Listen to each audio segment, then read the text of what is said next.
Hi, everyone. Welcome to AP U.S. Government. I had to think for a second which AP Government it was.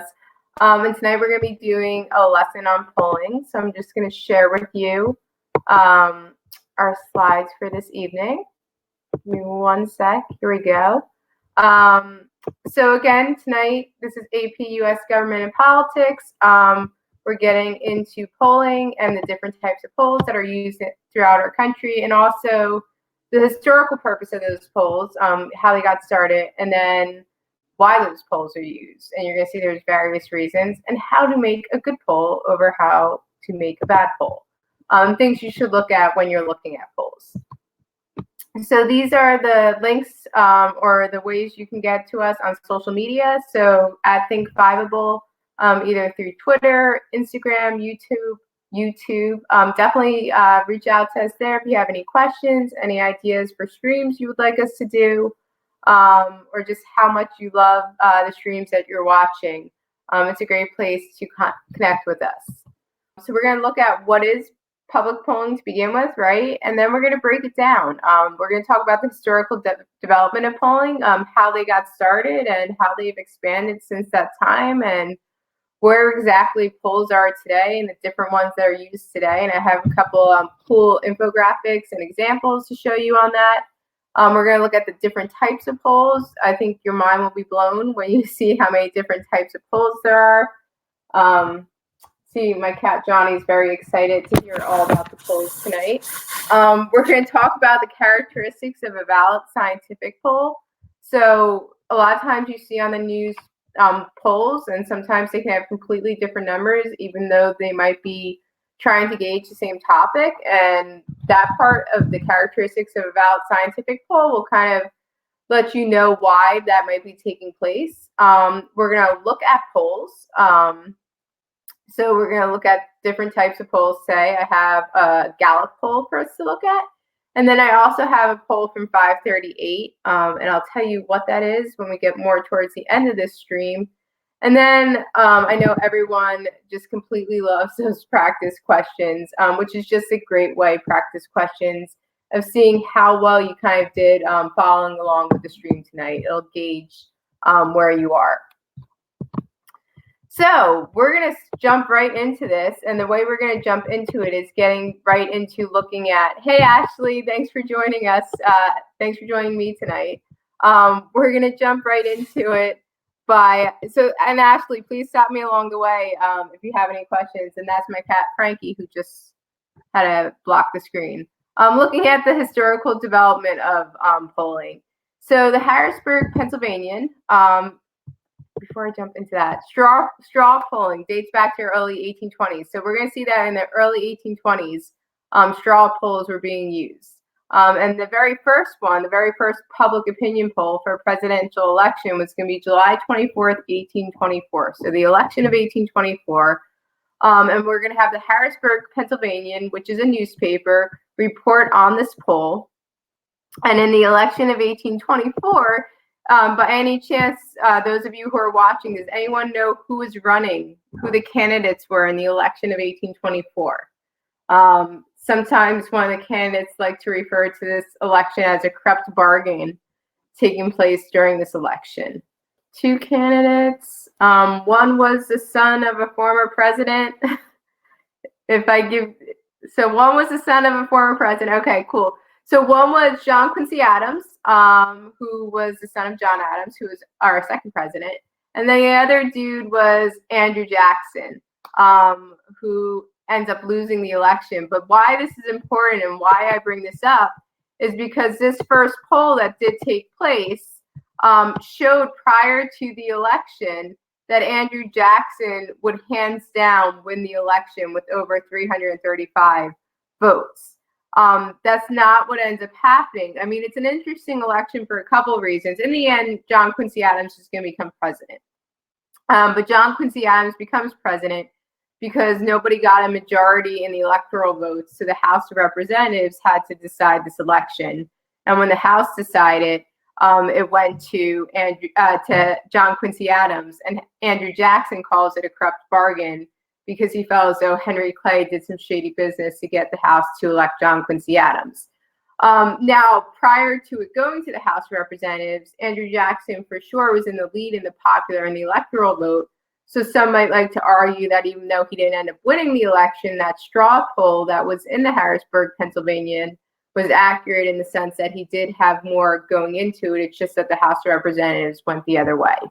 But as we go on tonight, you're going to see that we've had a ton of polls that have kind of given false results during the years. And if you go right back to the 2016 election, which might be still fresh in your memories, I know it's still fresh in mine, a lot of the polls prior to the election had Hillary Clinton winning. She's obviously not our president today. And you're going to see why polls aren't always accurate by the time this stream is over. We're going to see the first real attempt or the kind of attempts that we're used to seeing today at polling was done by the Literary Digest. And we're going to delve more into the Literary Digest in a little bit. So the Literary Digest no longer exists today, and you're going to learn about why it doesn't. But back in the 1930s, this was actually one of the most popular general interest magazines. And basically, since the 1890s, around the 1890s, it had started summarizing public opinion. And so it had been conducting polls for some time. And its polling had gotten many presidential elections correct. So they were polling throughout the 1890s, going throughout the early 1900s, and they were doing a pretty good job of getting presidential elections correct. And then they conduct a poll for the 1936 presidential election. And the way the magazine did it was it used telephone books, automobile registration records, voter registration records, and then it looked at lists of its own subscribers. And it basically picked people from all those different lists that I just mentioned.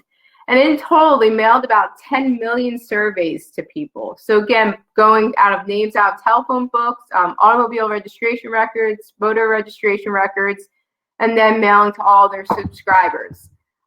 They mailed 10 million surveys. Only about 2.3 million surveys are returned, right? Because this is 1936, so you're literally going to have to return the survey, right? You can't just go online and submit it that way. They publish the results of their poll continuously as they're coming in. So as people are mailing them back, they're just continually updating their poll. And then right before the election, they give a final tally of this is where we're at right now as far as who we think is going to win. And the magazine predicts that Landon would win the election and beat FDR, who is, Franklin Delano Roosevelt. And it says that he would win by a pretty good amount, with 57% of the popular vote and about 370 electoral votes.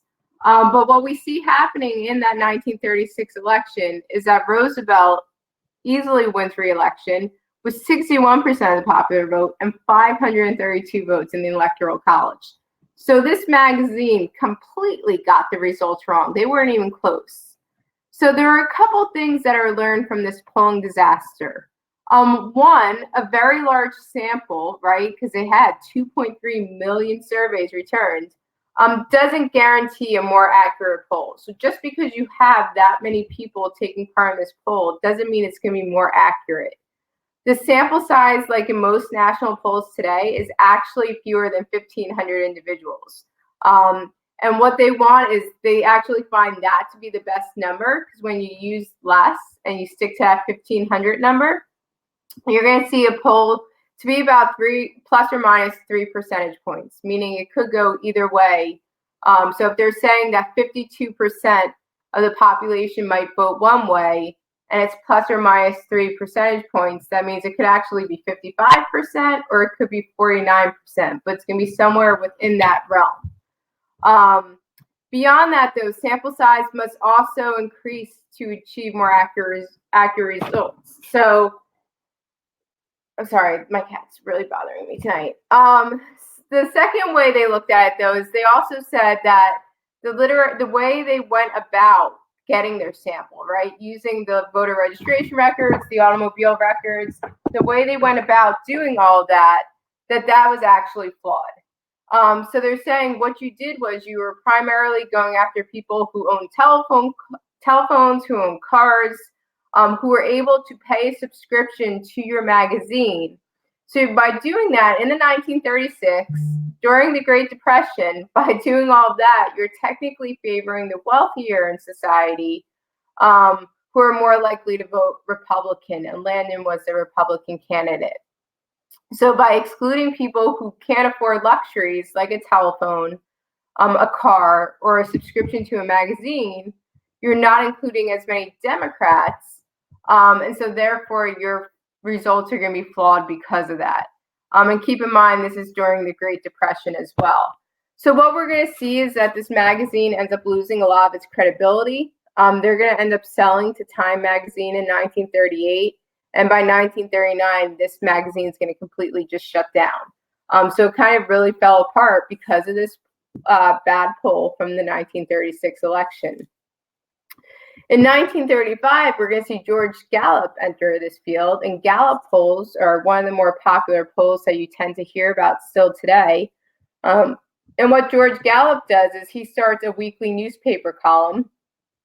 It was America Speaks, and he predicts the 1936 election based on his polling, and he predicts that FDR would win.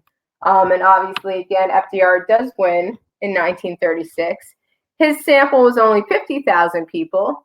And for a time, Gallup becomes known as America's Oracle. We're going to see his luster is also going to fade because he too will get some elections wrong. But for a time, people see him kind of as the dude in The Wizard of Oz who hides behind the curtain just because he got the 1936 election correct. I don't know what's up with these cats tonight. But anyway, so that's Gallup. And then just moving on to the Chicago Tribune. What happened with the Chicago Tribune in the 1948 election is also pretty fascinating in its own right as well. What we saw with this newspaper in this election, on the eve of the election, we see that Gallup is predicting that Dewey would defeat Truman 50 to 45%. And the numbers end up being reversed on election night. So Gallup, this is going to be his big misstep in the fact that he got this election wrong. So he had been getting them right since 1936. He ends up getting this election wrong. And this is going to be important because in 1948, newspapers used to be breaking news. Right now we go to TV and we can turn on TV, or some of us go to social media and we get breaking news that way. Back in 1948, it was newspapers who were the ones who were like cracking the stories. And so newspapers, what they would do is they would print a lot of times different editions throughout the day. So like the Chicago Tribune, for example, would publish 11 different editions on election night, which was Tuesday night, to the early hours of Wednesday morning. So in those 11 editions, there were 7 different headlines that they were publishing based on how everything was changing as the results were coming in. And what we're going to see is one of the biggest headlines says that Governor Dewey, who was running against Truman, won the election, and that he was going to end up beating Truman by 150,000 votes. But what's really interesting is if you look at this picture here, again, Truman, he gets off of a train realizing he just won the election, and someone hands him a newspaper from the Chicago Tribune, which says that Dewey defeats Truman, even though Truman just had found out he had won the election. So again, because newspapers were constantly printing so many editions, that's something that's going to last forever. It's different now, like if a TV or a news station were to do it, we probably wouldn't think as much about it. But it's just funny seeing Truman holding this newspaper when he just found out he had won the election. Does anyone have any questions?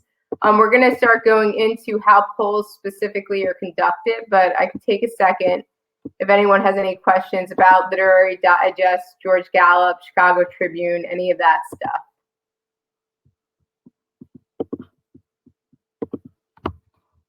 All right, cool. So these are some things that you want to consider when conducting a poll. So should any of you, like even in your schools, want to conduct a poll, these are all important things to do. So wording is everything, right? So a lot of times pollsters, the people who are making the polls, they may phrase survey questions so they don't skew the results, or they may phrase survey questions so they do skew the results depending on what result they want. So you want to make sure if you're trying to get a really objective poll, you want to make sure that the wording is not emotionally charged. So for instance, poll results on highly emotional issues like abortion, same-sex marriage, affirmative action, they can be distorted depending on the wording that's used. So think of this two wordings here. Imagine these two questions. So one, should the U.S. provide foreign aid to other nations? Yes or no, right? But if we reword that and say, should the U.S. give foreign aid to other nations leading to a tax increase for U.S. citizens, is that going to change the results? Because now you're adding in the fact that if this foreign aid is given, you're going to get a tax increase as a U.S. citizen. So you can see how wording there could possibly change a person's answer of yes or no. And again, depending on who's doing the poll, they're going to use wording depending on the result that they want to get. Question order can also be super important. So in a 2002 poll on President Bush's performance, researchers asked the same questions, but in a different sequence to two different groups. And when people were first asked about the performance of the president and then the direction of the country, President George W. Bush actually came out with much better results. But if respondents were asked about the state of the country first, which many said was bad in 2002, right? It's right after September 11th. Then the president's approval dropped by 6%.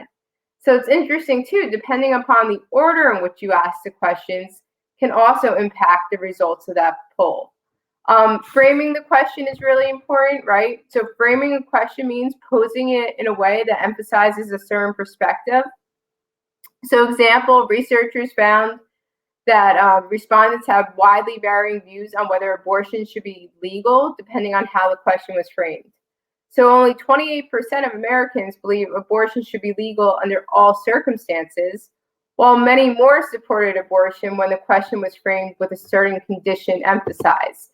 So if you were to say, you know, should abortion be legal if a person, if the mother has a life-threatening illness, you know, that's going to change then. You're going to see more people support it. So again, framing the question is going to have an impact.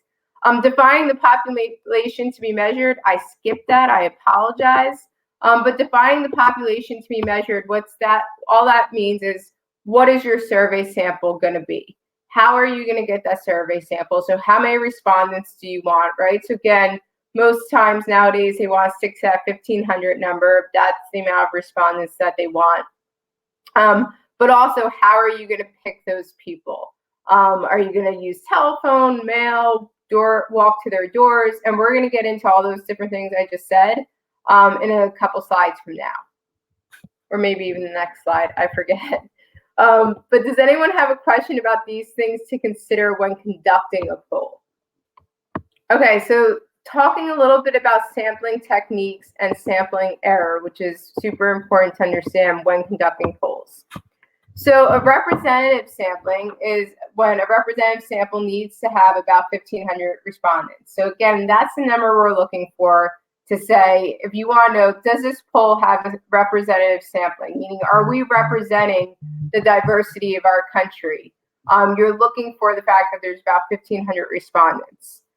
With a random sample, a reporter or a marketeer standing on a street corner, kind of asking questions to a passerby, may determine some indication of public opinion, but this system's not random, right? Because the person collecting the data may have a bias as to who's included. And so, like, if I'm standing on a street corner, I may approach people I only might see as safe. I might approach people that I think would be more willing to participate in my questions than someone else who looks like they're quickly walking by. So when it's a random sample and it's just someone standing on the street trying to grab people, sometimes you're not going to get like a full representation of all of American society by doing that. The key thing here, though, is once the respondent or the pollster has enough respondents, so you have those 1,500 people, you want to check to see if the demographics in the sample are reflective of those of the country. So if more women than men answer the phone and take the poll, the pollster will remove some female respondents from the sample in order to make it more proportional, right? So what they'll say is, okay, what is the percentage of women in this country? What is the percentage of men in this country? We need to make sure in our poll we have that percentage of women answering and that percentage of men answering.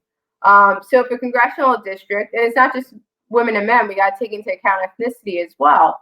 If a congressional district contains roughly 25% African Americans, then the sample needs to have 25% African Americans answering that question. And so that's really important to make sure our sampling is legit, because we want to make sure all of American society is being represented.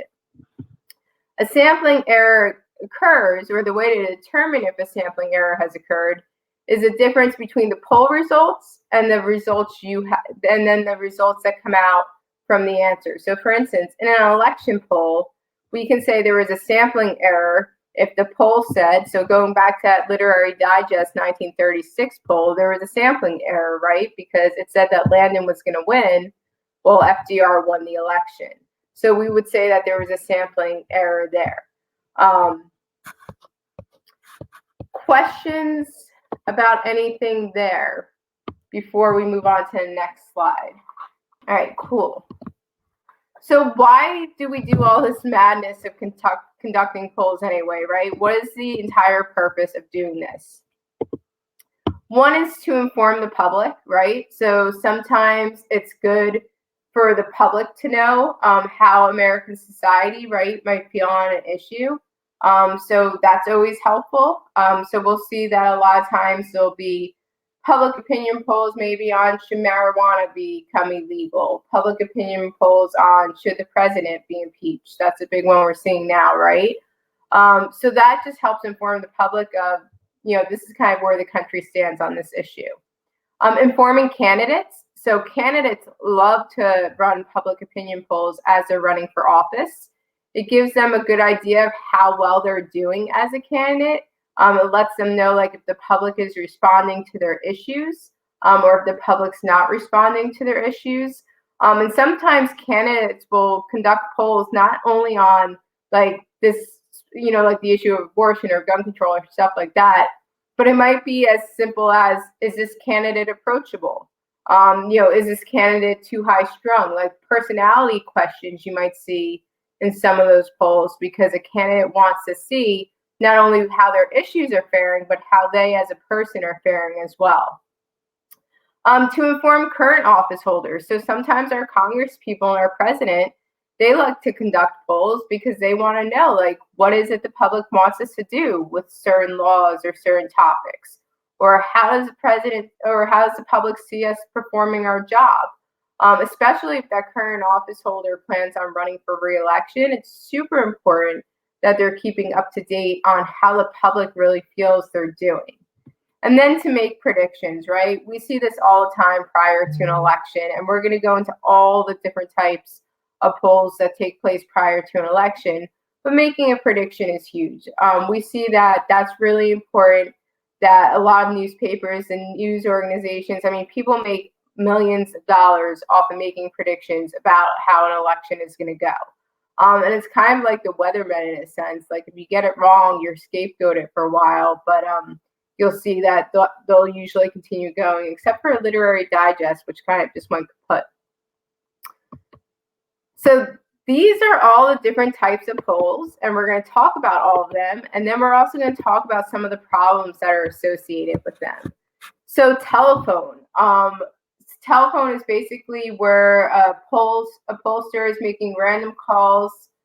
This has been really going on since the 1980s. Pollsters have used telephones as a primary contact for surveys. But there are a lot of concerns with this method. Like, one of the concerns today is it doesn't include cell phones, or it's not supposed to. Another concern today is the fact that people can have, like, that do not dial. You can sign yourself up to be on that do not call list. And so you're not getting access to really all people in America by using the telephone. Also, about 30% of the population has an unlisted number. So again, you're losing 30% of the population because of that. So what we see now happening is that a lot of the pollsters will use what's known as random digit dialing. So this is where a computer will actually randomly call possible numbers in a given area until enough people from that specific area respond to establish the fact that they have this representative sample. But it's really interesting because you think about like how much our technology has advanced, but it's actually still super difficult to reach voters to find out their opinions, even though our tech has kind of super advanced.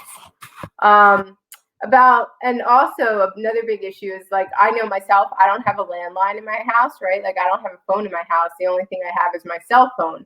And a lot of people, this is the same thing. About 95% of Americans own a cell phone, and a majority of homes don't have landlines anymore.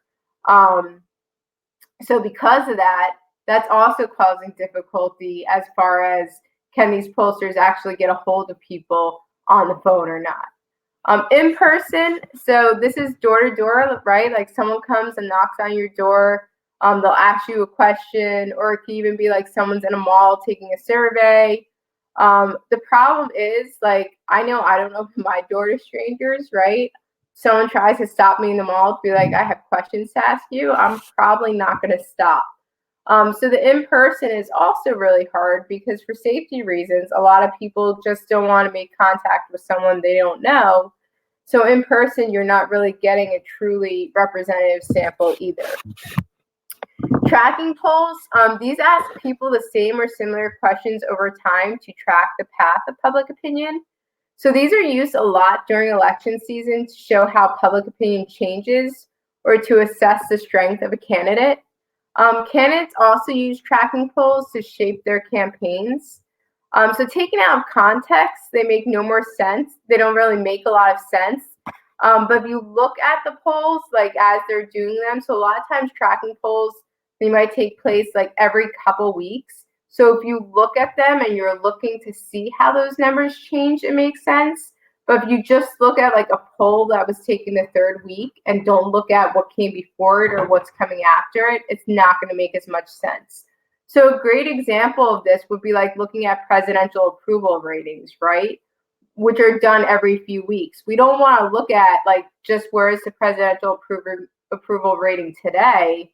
We want to see where was it when the president first started his term of office and where has it been all along the way, because that's going to give us a good idea. Is that approval rating increasing or is it decreasing? Same thing, like now all the time on the news, you see like the polls about whether or not President Trump should be impeached. And we don't want to just look at that poll today and see the numbers say. We want to see how it's changed over the last couple weeks and how new bits of information, when they come, is it going to continue to change as well? So that's what a tracking poll does. It's going to ask you the same question just over a set period of time so we can track the changes to that question. Entrance exit polls. So the funny thing is, I've been voting for years now, right? Because you start voting when you turn 18. I've never at my voting location seen an entrance or an exit poll, but that's just an aside. But it's basically conducted outside a polling place on election day to predict the outcome of the election later in the news day. And sometimes they'll even ask you just insights. So besides the fact of like, who did you vote for, right? They might ask you like, what was it about that person that made you vote for them? What was it about the other person that made you not vote for them? Or even like, what issue was most important to you that made you vote the way that you did? And they just like to do that because it identifies like the thoughts and behaviors of voters and where they stand. And so a lot of times on the news, if you're watching on election night, you'll hear the commentators, the news commentators talking about, you know, these are what the exit polls are showing, right? Because as those results are coming in and you're seeing they're declaring a president here or there, a lot of times they're looking at those exit polls to see how people say they voted. A benchmark poll, this is the first type of poll that's used in an election. It's often used before someone has even announced that they're going to run for office. It's just used to gather information about people's views and concerns. So one of the big things a candidate has to do when they decide to run for office is they have to have like a platform, right? They have to be like, these are my issues. This is how I stand on gun control. And this is how I stand on abortion. And this is how I stand on the environment. And so what they might do is they might put benchmark polls out there just to see where the American public's viewpoints and concerns are in regards to those issues, and then they can use that to better help them create their platform. A brush fire poll is going to take place between the benchmark and between the tracking poll. And the number of brush fire polls taken by a campaign is really determined by how competitive the race is and how much money the campaign has to spend. And that's something to keep in mind too. A lot of times, if it's the campaign issuing the poll, that's not coming cheaply because they're hiring an organization to conduct it. So this is money that the campaign has to spend. But these polls usually brush fire polls usually focus on likely voters, and the length of the survey varies on the number of the messages being tested. So they're used kind of for a couple of different purposes. First, it'll let the candidate know if they've made any progress on the ballot, and if they have, how much progress has actually been made. Secondly, it's a way for the campaign to test a variety of messages, both positive and negative. So this lets the campaign know what messages work best with certain demographics and what messages should be avoided. So campaigns will often use these polls to test possible attack messages that their opponent may use, and then potential responses to those attacks. So this way, the campaign is kind of preparing for, if candidate A attacks me, I know that the public will best respond by this response because I've already done this brush fire poll to kind of find out. Also, and this is kind of, we're probably seeing right now during the Democratic primary season that's about to kick off, we'll see brush fire polls because it can be used by candidates or even political parties to convince primary challengers to drop out of a race. So as we start going through this democratic process of Democratic candidates, you might see the Democratic Party conduct brush fire polls to say to some of the people who have the lower numbers, hey, maybe you all should drop out now so we can start diverting the attention to our top candidates. And then an open access poll is a type of opinion poll. So they'll use call-in, mail-in, and then some online polls to get their results. The most common examples of open access polls are going to ask people to phone a number, click a voting option on a website, or to return a coupon that comes from a newspaper.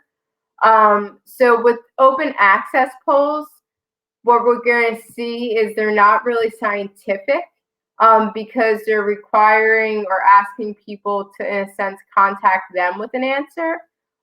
Whereas a scientific poll will typically randomly select people. So this open access poll, a lot of times people say it's not as legitimate or might not have the best results than some of these more scientific type polls. And then finally, focus groups. These are small groups of citizens, usually anywhere between 10 to 40 people, but usually more on the lower end. And they're gathered together to hold conversations about issues or about candidates. These aren't as scientific, but the difference here is they allow for deeper conversation about a topic. So sometimes you might see candidates get a group of people together just so they could talk about gun control, and the candidate won't even be involved. It's just like allowing these people to talk so the candidate can kind of see where people stand on a certain issue. Also, with focus groups, it allows pollsters to ask follow-up questions.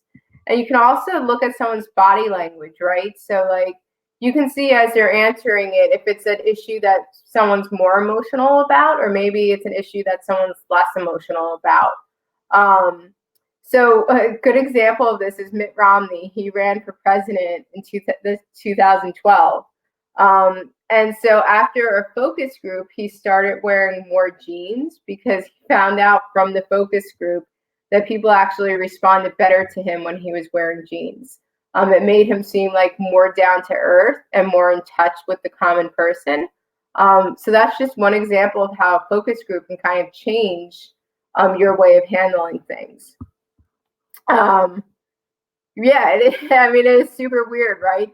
That would actually end up taking place. But it's funny how the messages that you might see. Any questions about those different types of polls before we move into the famous push poll? So a push poll, this is going to be basically a telephone poll, but it has a very ulterior motive to it. So rather than a bunch of neutral questions that are kind of trying to determine public opinion, the caller is really a tape recorded voice, and it's going to offer positive points about a candidate, or it's going to offer negative points about the opponent, attempting to push the receiver one way or the other. So what's interesting is with a push poll, prior to getting any questions, you might hear a recorded voice say all these positive things about someone. So say they're going to say all these positive things about candidate A, and then they're going to be like, who are you going to vote for, candidate A or candidate B? Well, you just heard all this awesome stuff about candidate A, so you might end up voting for candidate A.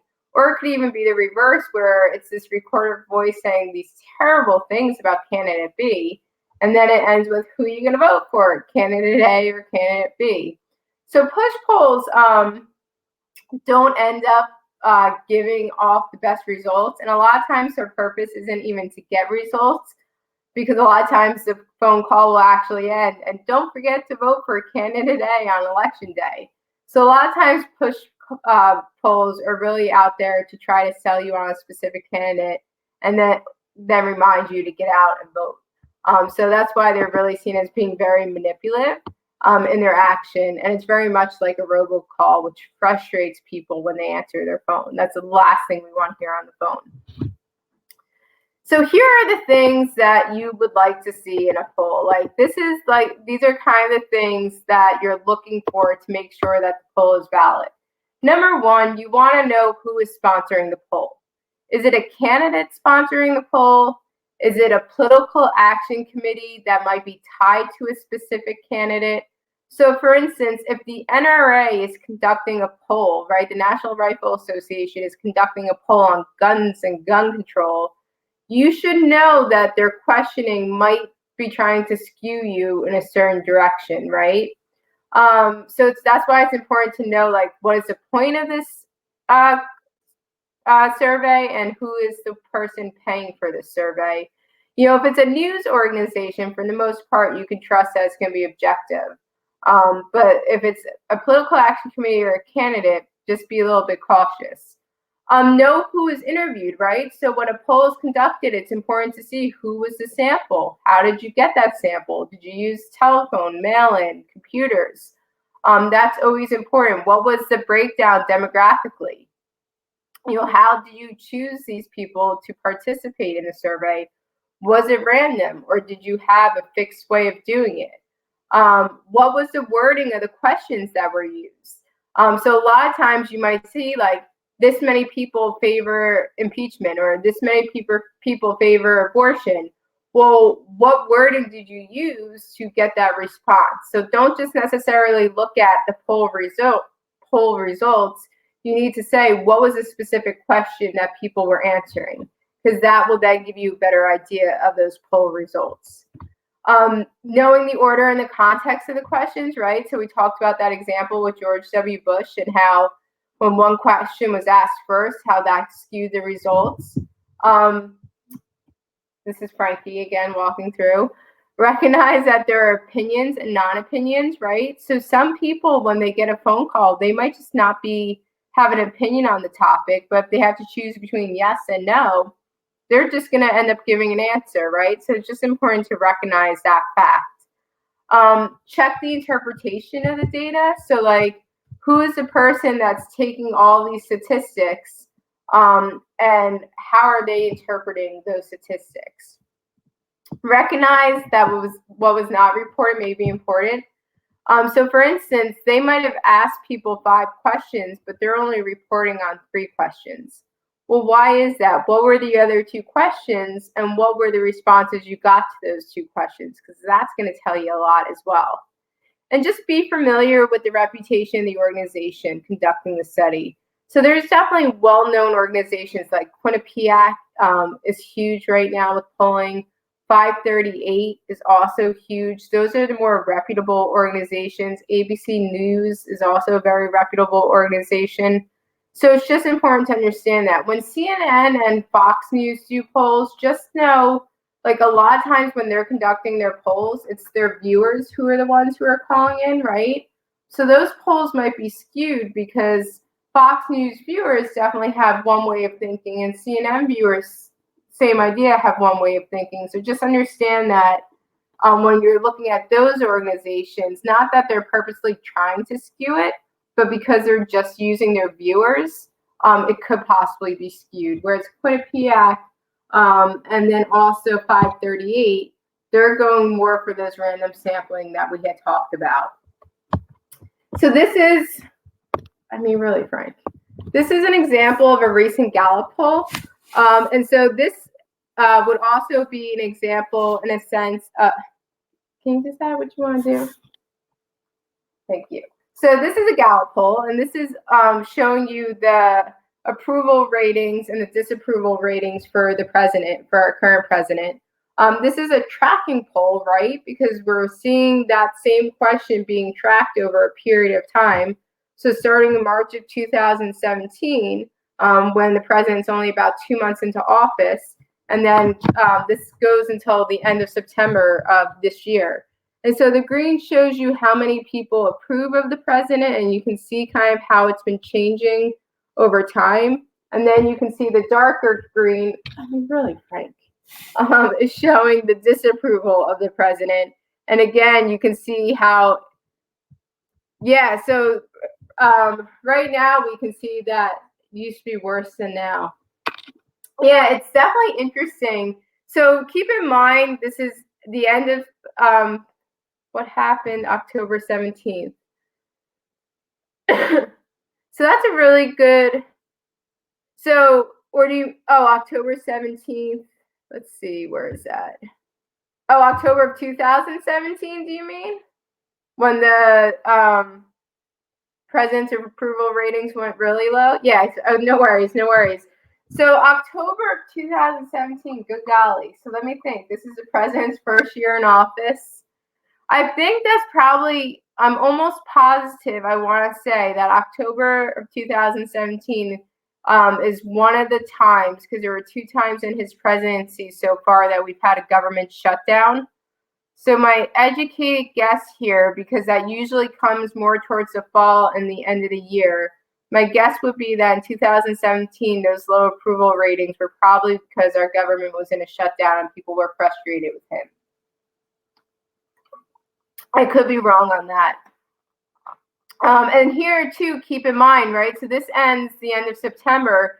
So this isn't taking into account everything that's going on with the whole Ukraine bombshell right now, the impeachment proceedings. So, if you were to look at Gallup polls for October, these ratings are probably a little bit different. You would probably see the disapprove rating be a little bit higher and the approval rating being a little bit lower, because right now, President Trump is kind of at an all-time low when it comes towards his approval rating. A lot of that has to do with what's going on with Ukraine right now. And so then this next one, so this is 538. So 538 is an organization who's run by this dude, Nate Silver. And so Nate Silver is this guy who actually used to be a baseball statistician. He used to just crunch numbers over baseball stats. And he decided to open up a polling organization. And 538 has become the go-to organization. On election night, you'll see all the major TV stations wanting to have Nate Silver or somebody from 538 on talking about all the polling that they've been doing throughout the election to predict the election. And funny enough, he was one of the dudes who predicted that Trump was going to win. Whereas all the other polls were saying that Hillary Clinton was going to win. 538 was one of the polls that was saying that they saw Trump winning. And so this specifically is talking about impeachment and whether or not the president should be impeached. And this goes back all the way to August of 18. So this is looking at when the Mueller report was taking place. So all this time is when Robert Mueller was doing the investigation, right? This is when you see his report being made public. This is when he's testifying before Congress. And then this is now, so we see news about Ukraine. And so this is kind of showing where we are today. So the yellow, the 50.3%, that's saying how many people currently support impeachment. And the 43.8% is saying how many people currently do not support impeachment.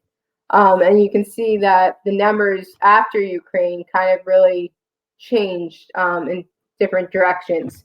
So we see that there's more people now supporting it, right? So right here where this Ukraine thing happens, we see the yellow jump up, showing more people supporting it.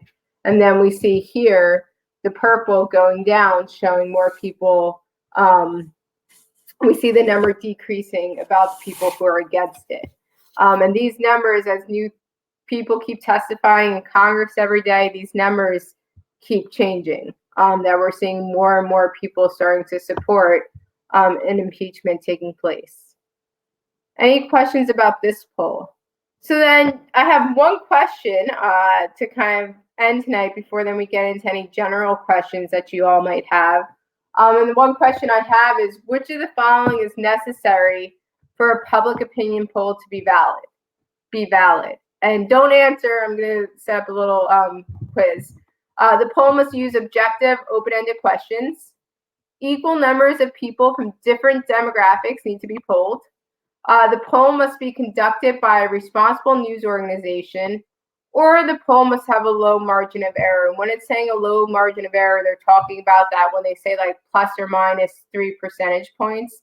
That's what it means.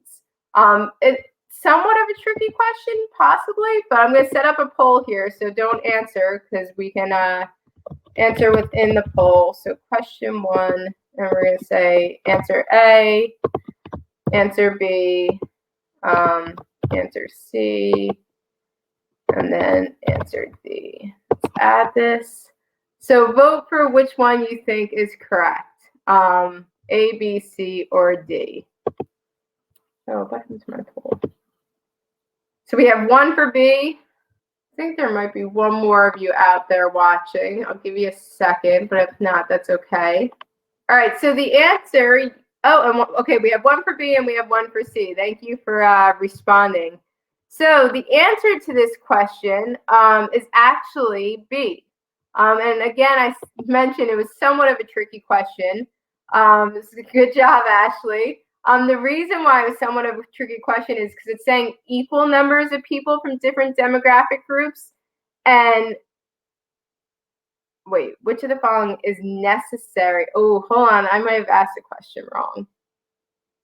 I think, wait, hold on. Which of the following is necessary for a public opinion poll? So, okay, so I was just looking at the question wrong. So for, oh boy, which of the following? So it's not,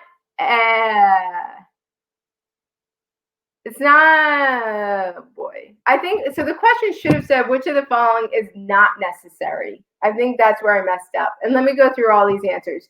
You do want the poll to have a low margin of error. That's huge. So you definitely want this for it to be valid. It doesn't have to be conducted by a responsible news organization. You want it to be conducted by a responsible organization, but doesn't necessarily have to be a news organization. So you know what? I actually think the answer was D, and the question was right. It's just me being a fool tonight. You don't need equal numbers of people from different demographic groups. What you want is equal percentages. You want the demographic groups to be proportional to our society. So for instance, in our society, there's more women than men. You don't want equal numbers of women and men. You want to make sure if the ratio is like 52% to 48%, you want to make sure then that 52% of your respondents are female and 48% of your respondents are male. So it's not equal numbers, it's equal proportionally. So that's where B became tricky. And you want objective questions, but you don't necessarily want them to be open-ended questions, right? Because if they're open-ended questions, that means people are kind of just rattling off answers. And you really, when you survey people, you want yes, no, you view something favorably, you view something disfavorably, but you don't want the questions themselves to be open-ended. And so that's why the answer should be D. The poll should have a low margin of error. And that goes back to that concept of whenever you're looking at a poll, at the very bottom, sometimes in super small print, it's going to say like plus or minus so many percentage points. And again, so if we go back to real quick, let me just pull up this slide. If we go back to real quick, so this one. So right now it's saying 50.3% support. Now they're not saying what the margin of error here is, but say the margin of error is 3%, right? That means that this could actually possibly be 53.3%, or it could also be 47.3%. So that's why sometimes if you see presidential candidates and they're super close and that margin of error is in between how close they are. So say, for instance, candidate A right now is running and it is believed that 47% of the population is going to vote for candidate A, and that 53% of the population is going to vote for candidate B, but there's a 3% plus or minus margin of error. That means they could actually possibly be equal at 50%, right? Because that 47 could possibly go up to 50, and that 50 could possibly come down. That 53 could possibly come down to 50. So that's why looking at margin of error is important, because it tells us just how close that election is. I really apologize that I messed up in that question, but I hope my explanation of each one helped us get to the correct spot. Are there any questions about any of these polls? I know we're not covering polling yet in my class. And so that's a funny thing with AP government, is it's kind of like all teachers cover it at different times in different ways. Especially there's some teachers who use it year round. Oh, perfect, Ashley, that you're on it right now. Is your course year round, or is it a semester course? Year, okay, yeah. So it's always interesting with AP US, depending on how it's taught at the school. But I'm glad. Oh, and Sandra, you just did it. So perfect. Do you all have any questions I can answer about this? Topics you want covered, whatever might be on social media. Thanks so much.